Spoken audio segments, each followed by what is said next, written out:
So this one case came to us. We just opened an OP. An OP is an occurrence book. Whenever we're going to patrol, we open it for our safety and also for the community's safety. So this guy came to us. He's making chicken feeds in Ndabeni. So this guy was from Pinelands, coming to stock his chicken feeds from the supermarket. So they robbed him at the graveyard. On his way back, they took his wallet, his phone, his chicken feeds, everything. So this guy went to the police station, opened a case, and then he came to us. So while he was describing these two guys, and then we asked him, where did this happen? He said, graveyard. I said, okay, we know who he is. Let's go. So we went to this guy's house. He's staying with his girlfriend. So as a leader, I have to take charge, knock, and the other guys are standing outside. The girlfriend came. And the girlfriend knows that it's not the first time we went there. And he knows her boyfriend that is a criminal and is a perpetrator, is a robber, is everything. She knows that. And it's been the third time coming there. Sissy, how are you? Is your boyfriend around? Yes, he's around. Okay, I went in the room. Brother, how are you? I'm good, man. Yeah. Do you know about 1, 2, 3? And then he was like, hey, yeah, I know. Okay, can you please wear your clothes and come? Okay, hey, yeah. We got him out. So this boy, we took him to his partner in crime. So we took them. They never denied anything. They said, no, guys, please don't beat us, because they know that we can beat the hell out of a person. But only when they are pushing us, especially when we know the truth, and then when you are busy denying the truth while the evidence is there, we will moor you there. Now we took them to this guy, and that guy said, yes, it's them. And then they also said, yes, it's us. Now, you will get those 1, 2 hidings from the team.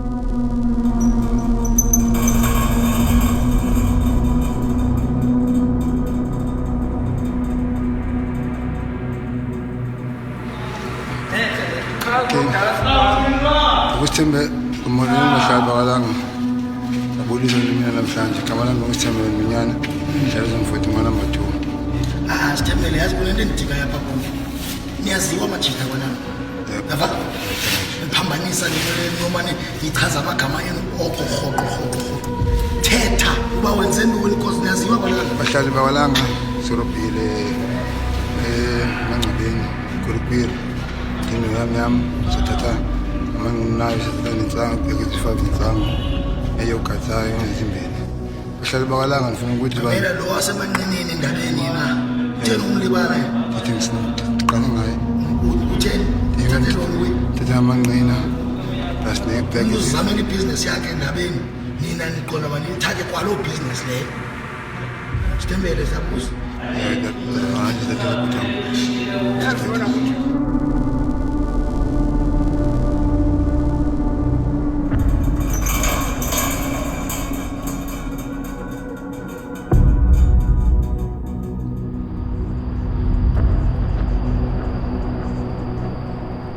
Langa was very dangerous, my brother. Langa used to have gangsterism, house robberies, smash and grabs. That's when we saw the need to protect our own.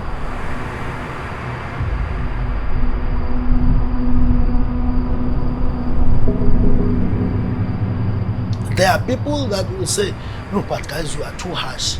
You are beating them too much, and so we will explain to those people, and we will tell them that, guys, we grew up from homes that if you've done wrong, you're gonna get a good hiding. Consequences are relevant to choices, and what we have noted, these guys, they are not afraid to get arrested.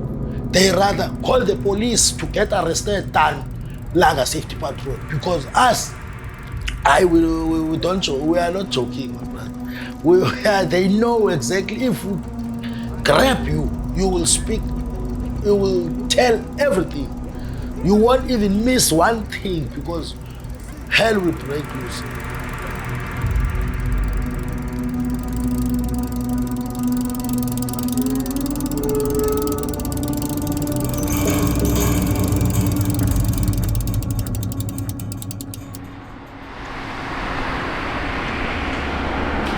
Langa was a hotspot area, and Langa was one of the highest in crime rate in the Western Cape. So in 2018, that's where we decided, as the community of Langa, men and female were there. We call upon a community meeting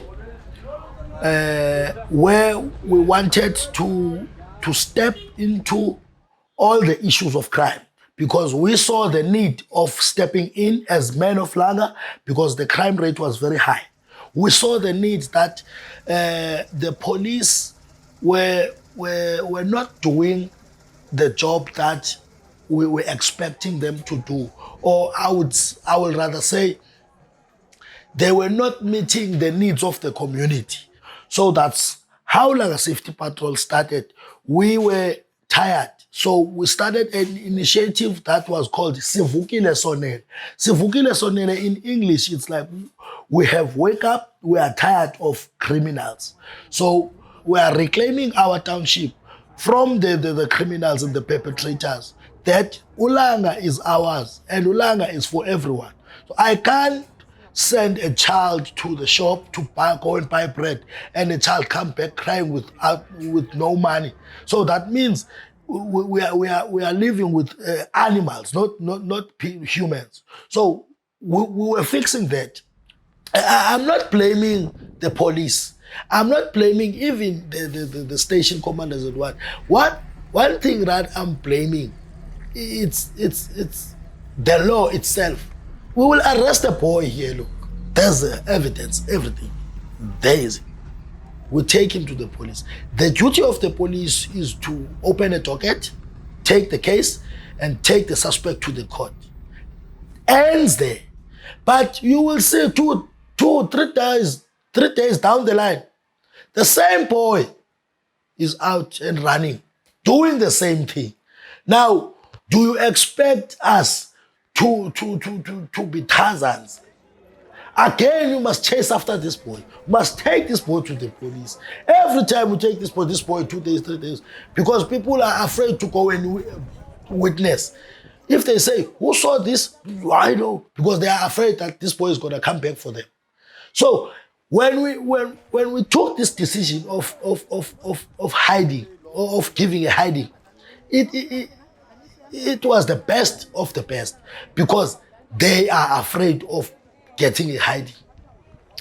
That's why Langa is like this today, because they know that, hey, even if you are doing stupid things, you must hide. And in the olden days, they were doing it live, daylight. They were not even scared. But now they know, if they see one reflector jacket, the person must hide, because they know, hey, these guys are coming now. So that's how important Langa Safety Patrol is.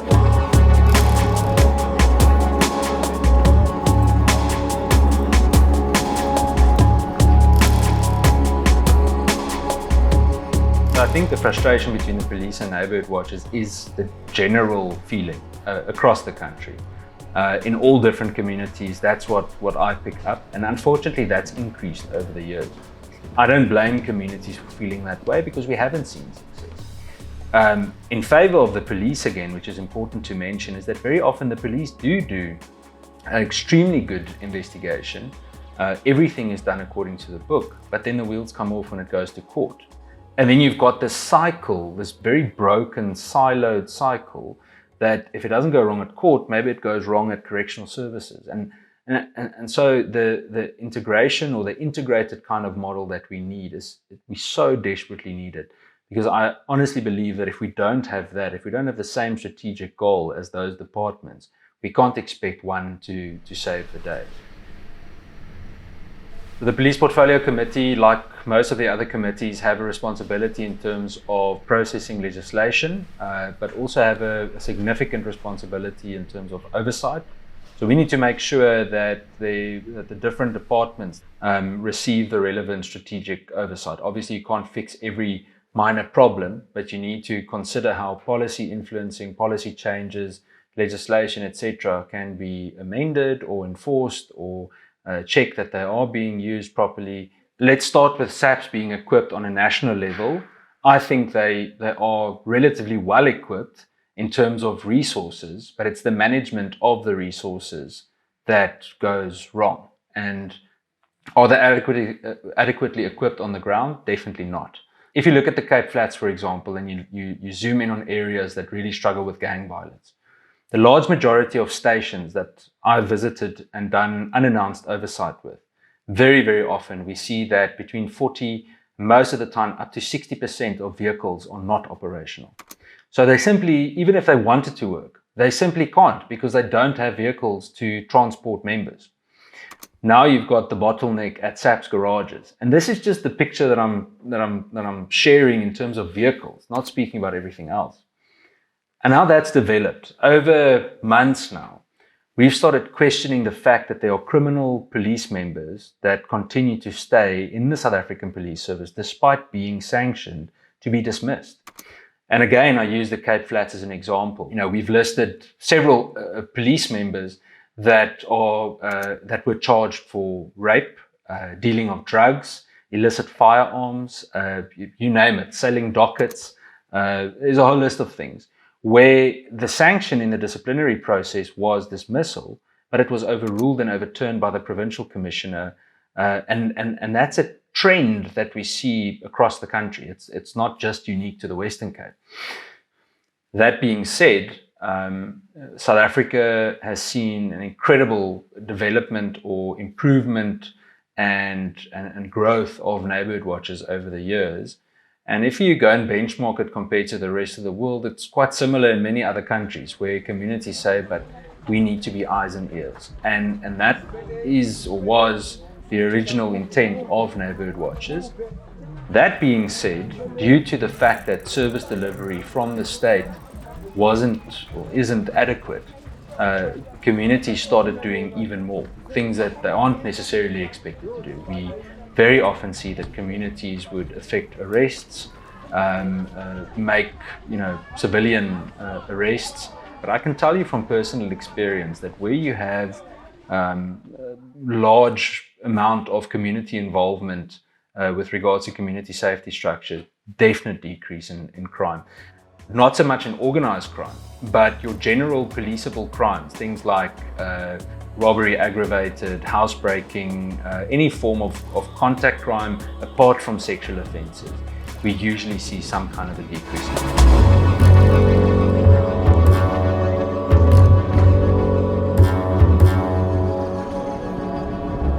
Crime is crime. So that's when people will start to say, hey, you Langa Patrol, you are cruel sometimes. But we need to be cruel in order for us to fix the world. Yeah, we can't say because you were stealing for the child, and we are not even sure if what you're saying is true. Because if we can listen to you, that means we can listen to anyone else that can lie to our face.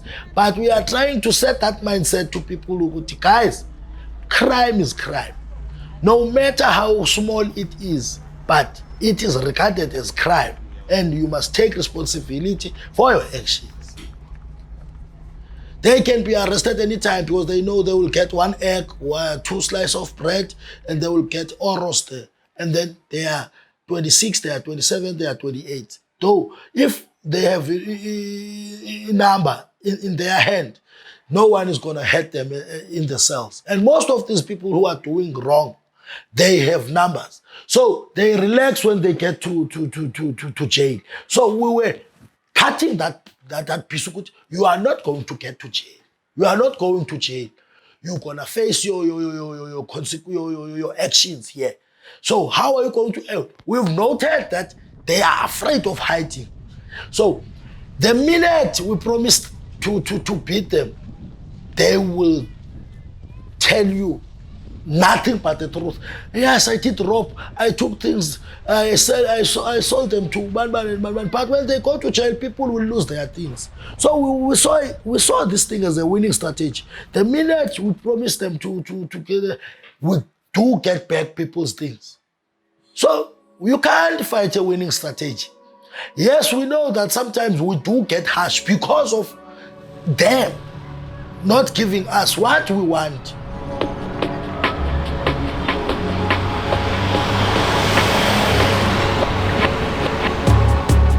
So somewhere communities had to start filling this gap. Remember, they say that SAPS in terms of size is close to 20 years behind. Now, somewhere communities just said, but we can't carry on like this. And that's when they start building their own system. Whether vigilante or not, we need to go and identify what the root cause is. And the root cause is the state didn't look after the majority of people's safety. That's what it comes down to. In terms of assault, it's happened very, very often. I've heard of it, seen reports of it. I myself have complained about it to the police because of assault. And there are loads of lists of excuses for why people do it. Fact of the matter is it's wrong. So you need to obey the rule of law. You need to uphold that. So there's no excuse for handling it that way. Well, in some communities, to give you an idea, I mean, we saw it in the Kailicha Commission report years ago, it's more than a decade ago, where in some communities, close to 50% of murders are due to vigilante justice. So, sometimes the impression is created that it's just pure criminal murder, not that vigilante justice isn't criminal murder, but you know what I mean. The fact is that a large amount of it is due to that. So obviously that's overstepping completely.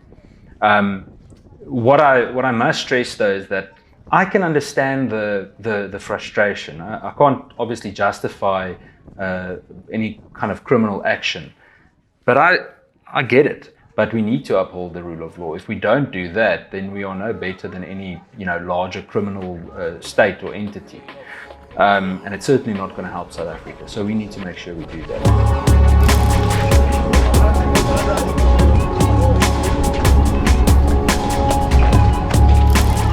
People saying, Bandile, we love the way you discipline your community.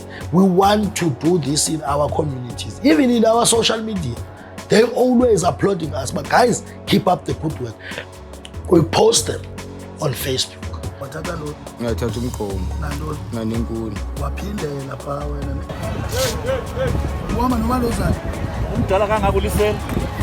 We want people to see how we deal with crime, how we deal with perpetrators.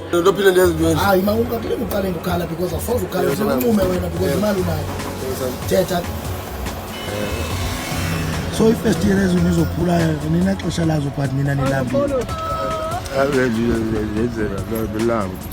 how we make Langa safe.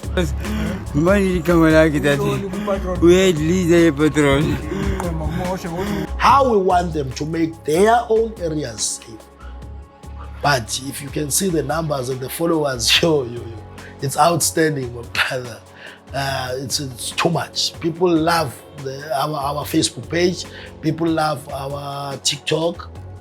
Yeah, so the most that I think people love on those videos is name and shame, because they will say, okay, we need to be careful of this guy. This guy is a smash and grabber. This guy is a cell phone robber. Or around this guy, you need to be careful. Or around this guy, you need to chase him away because he's not all right. So we are naming and shaming so that people can be aware of these tags.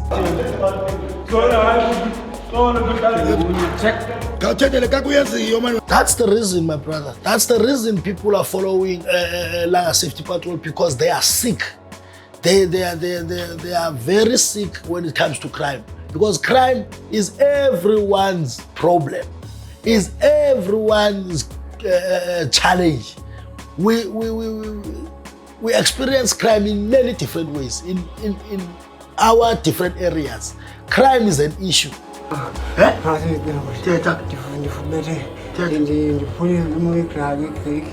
That's why people are following us from. It's even international now, because people from Ireland, France, we've got even friends from that side. They're following our page. See, so it's an international page, Langa Safety Patrol, where we even engage with people. We give advices on how to fight crime, on how to see to it that your township is safe, your children to school, from and to school, your people from and to work, and also churches, hospitals, halls, public stadiums. So it's something that we all need. So if you need it, why don't you protect it?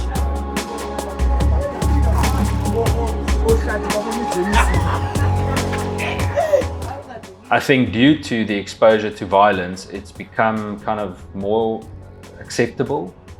So I think South Africans in general, we've had to find coping mechanisms to get past violence and just carry on. And that's why a lot of people show this kind of desensitized approach. You would notice that sometimes, especially on social media, when certain violent things are reported, especially with regards to vigilante type of so-called justice, people would joke about it a lot. Where in other countries you wouldn't necessarily see that. People would be so shocked, it would be a headline for 2 or 3 weeks. It's just, another day in South Africa.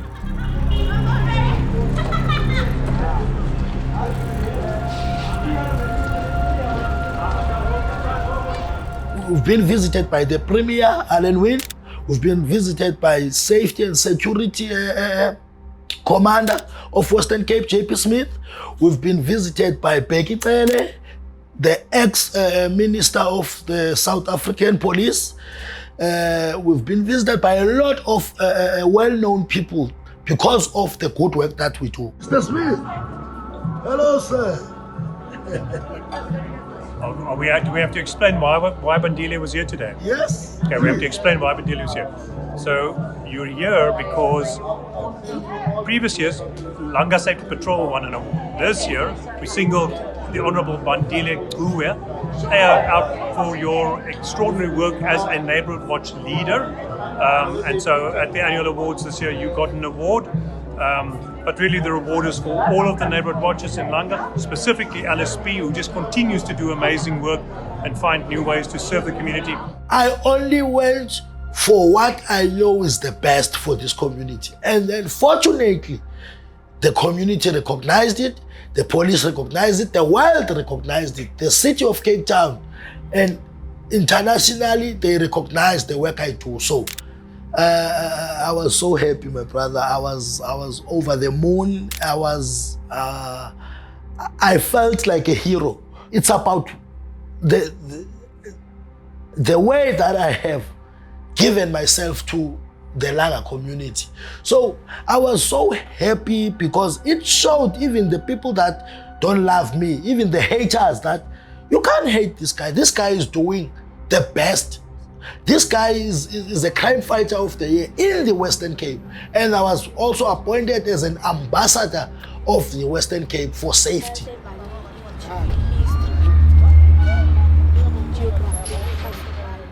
Mob justice has got an evil face in South Africa, one that isn't often shared.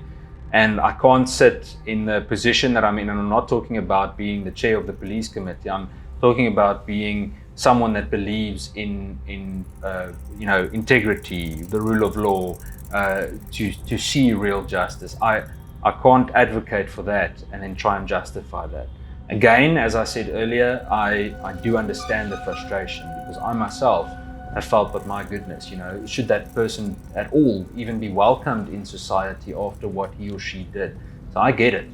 But we have to set a higher standard, and if we want the country to move forward, that integrity question must be top of mind. And at the moment, to be very honest, I don't think we're passing that test.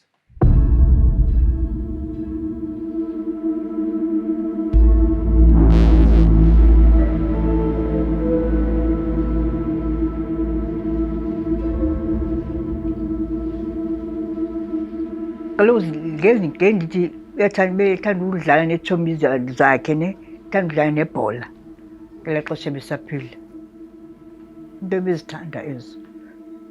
Bethanda usebenza futhi, bethanda udlala ibhola, ethanda neetshomi zakhe, ethanda nosebenza ke, uyabona. Ebesiza nayo imali, ebesebenza ne, aze nemali, ebesenza everything ngexesha besebenza ke. Was all right. I can say so.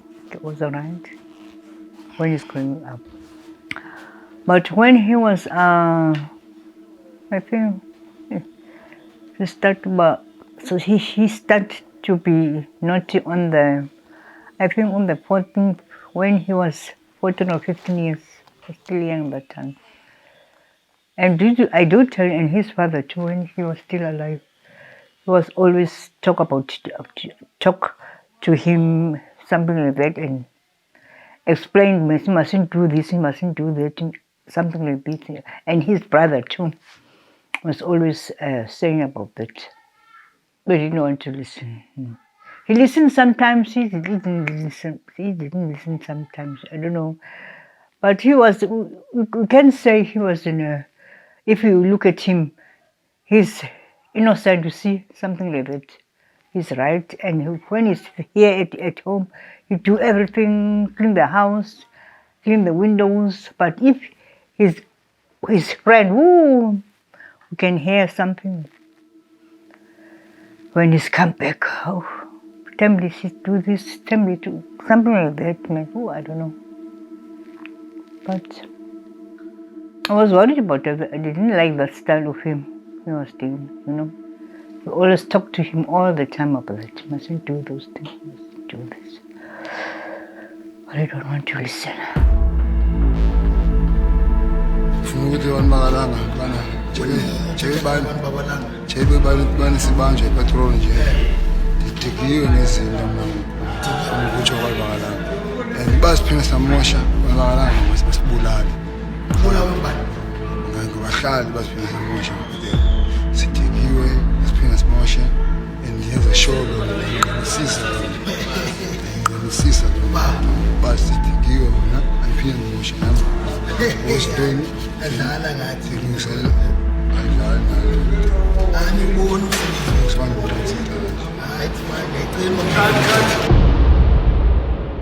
and then they said, please guys, don't beat us. Can you let us go and fetch these things? And then, okay, we say, okay, fine. For their safety also, let's leave them.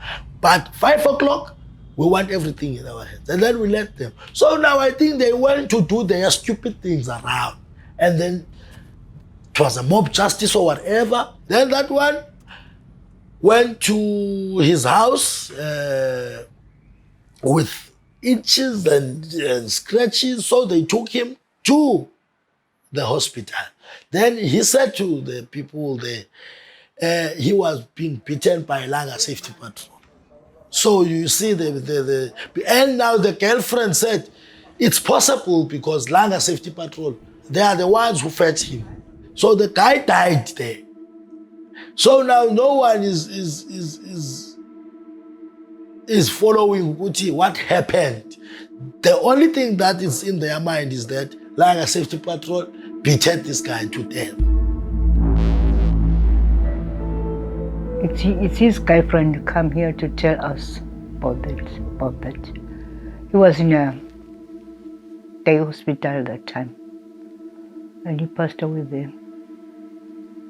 They fetched him there to his girlfriend, these patrols, and they go with him. They started there and they go with him. Oh my God, I don't remember too much, man. But they hit me too much, man. Mr. Oh, so sad. a friend of him, they come with him here to show us. They hit him, the patrollers. So he was dizzy and fell down there by another shop there. They pick him there, and they come with him here. Badly, was bad, too much. It was bad. Was dizzy and he was talking funny, you see, because they hit him too much that time. But I didn't cry, but I was upset about the thing that he told me, this girlfriend of him. I was upset too much. I was too upset too much. He was naughty, man. He was terrible. But it's wrong. It's wrong. They're right to beat him, but not to kill. That's the thing I hate, is to kill. You beat the child if he's naughty. Anyone, you see, you grow the lip like that, but not to kill. So the girlfriend was a witness that Bandile came to my house. That's why I had to stand alone, because the law said, you took him from the house. Although I was with the team, but I had to stand alone. On my first two appearances, the community was there. In Levis, Bishop Levis, they were there. All of them, hundreds of people saying free Bandile, because Bandile is a community worker. Working for the community, helping the community, I see myself facing a charge of murder. But I was helping the community. I was the one who was in the trial for all of my other members. I was standing in the court. I was taking fingerprints. I was pending. It was a stress to me, facing a murder charge. And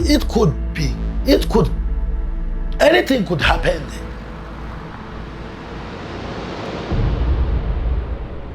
But now, it's past, because 2 weeks back, the case is withdrawn.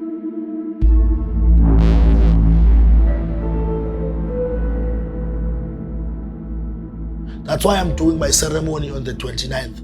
I'm doing my ceremony at Thanksgiving. I'm gonna be doing umqombothi at my house to thank my ancestors, to thank God, to thank everyone who supported me, my colleagues, the other community members, my girlfriend. So I just want to thank them, because they were with me throughout the process of this trial.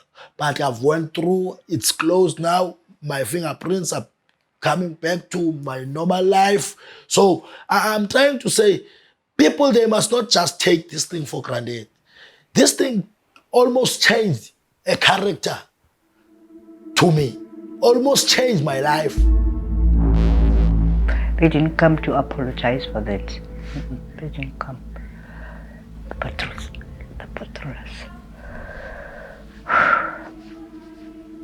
I'll welcome them if they come to me, you see. I can't say, go. I don't want to see something like that. I don't want to do those things. I can welcome them. Yes, they beat my child and kill my child, but I will welcome them and hear what they are going to say to me about this. Ndimzela mntana ndimphiwanga kubuhlungu nakum. Besitoti but ke kubuhlungu. Bekubuhlungu nakum. Yo.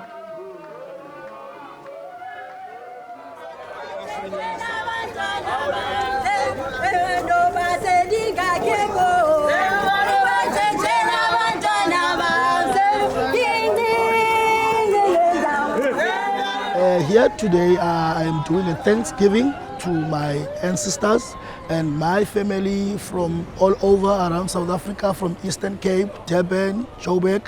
We gather together to celebrate what we call umbulelo in Xhosa. In English, we call it Thanksgiving.